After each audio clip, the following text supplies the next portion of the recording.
Well, hey everybody, welcome to week one of the coaching videos for everybody out there who's leading a small group for the Hope Again series.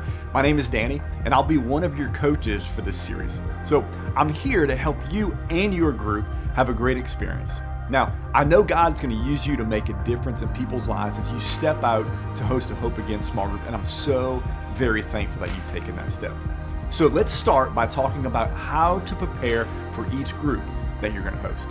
First, you want to make sure that you view these coaching moment videos for the session that you're about to lead. These short videos provide information about how to host each individual session. And even though each coaching moment is just a few minutes long, they really do go a long way in making you a better host. So please take a few minutes, invest your time in them. They'll make a difference. Secondly, I want you to watch the video of the session, the actual small group video of Pastor Steve ahead of time.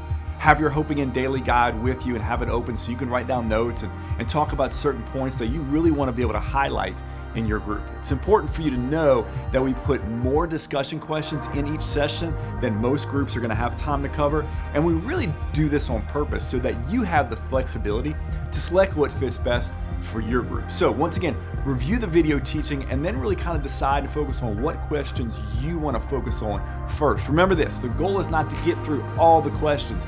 The goal is for you to have a real life-changing discussion in your small group. So the next step that you need to take to prepare for your group is to really look at the appendix of your daily guide, which contains a wealth of information to really equip you as a small group host. So make sure to check that out. Our team has done a great job preparing that for you. And fourth, and this is really important, don't forget to pray. Like seriously, pray. Right now, God's with you. God encouraged you to step out. He's preparing you to host a life-changing small group. And He's going to give you the wisdom that you need. All you have to do is ask Him. So as you pray about the group, be open to the Holy Spirit really guiding you and pray for the group members as God brings them to mind, and also for the people that maybe you still need to invite. Maybe they haven't responded, but you've invited them. Keep praying for them. So now I want to talk about what happens actually during your small group. The number one principle for guiding a discussion really is for you to be open. Your level of openness as you share really is going to set the tone for your group. So if you just kind of stay and share at the surface level, well, everybody else is going to kind of do the same thing.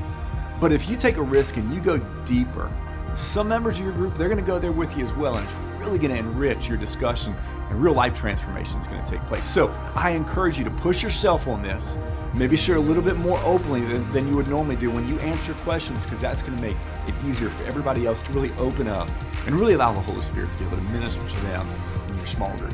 However, make sure that you're not dominating the discussion as you're sharing. I think a good rule of thumb for the most part is to, as the leader, try to speak less than 50% of the time. Because what this does, it really encourages others to kind of jump in and open up and to be involved.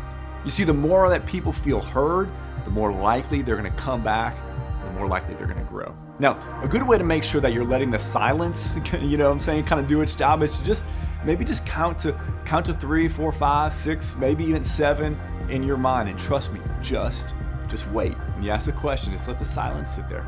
If it's still silent and it's kind of going a little bit too long, then you may want to say something like, hey, would anybody want to jump in first? When you wait like this, over time the group's going to feel more and more comfortable. They'll start sharing more, start jumping in even a little bit sooner. The next principle is really to get everybody in the game. For instance, you may want to ask volunteers to maybe read the Bible passage that's in the discussion guide or a paragraph, maybe a certain statement. Please don't do this though. Don't go in a circle and have people read, because some people don't want to. Some people are going to have flashbacks to school where they hated reading out loud in circles, and you don't want those moments to come back to them. However, involving everyone, it's key, because the goal is that over time your group members will not just be led, but they'll also become leaders. Like they're going to have some involvement, some ownership in the group.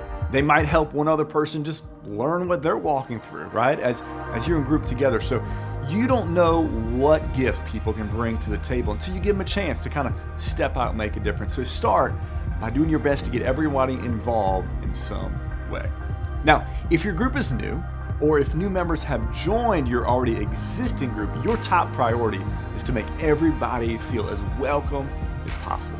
A lot of people who visit new groups, never return because they don't feel like people cared, or they think there's kind of an already clique that exists if it's a new group, and there's really not space for them. So when new people walk in, man, greet them with a big old smile, let them know that you're glad that they're there, and as your group starts, ask everyone to introduce themselves briefly, even if it's already an existing group and it's just a couple new people in there. The first question of the study actually helps people to tell a little bit about themselves and really to have some fun together, warm up, and just kind of break the ice, get to know each other. It's worth taking time for this kind of thing in the first week. Even if the main discussion part of the session needs to be shortened a little bit, remember that first connection the first week is huge, so make sure you shoot for that. And once again, thanks so much for your willingness to step out in faith and host this group. Remember that when Moses was scared to lead Israel, he told God, "Don't send me unless you're going with us." And God said, "I'll do the very thing you've asked because I am pleased with you and I know you by name." Well, let me tell you this, God knows you by name and he's going to be with you as you step out and lead this group. So have a great first small group. Hey, our team's got your back. We're praying for you and we can't wait to hear the great stories of what God is going to do in your life and through your life. Thanks so much. Have a great first small group.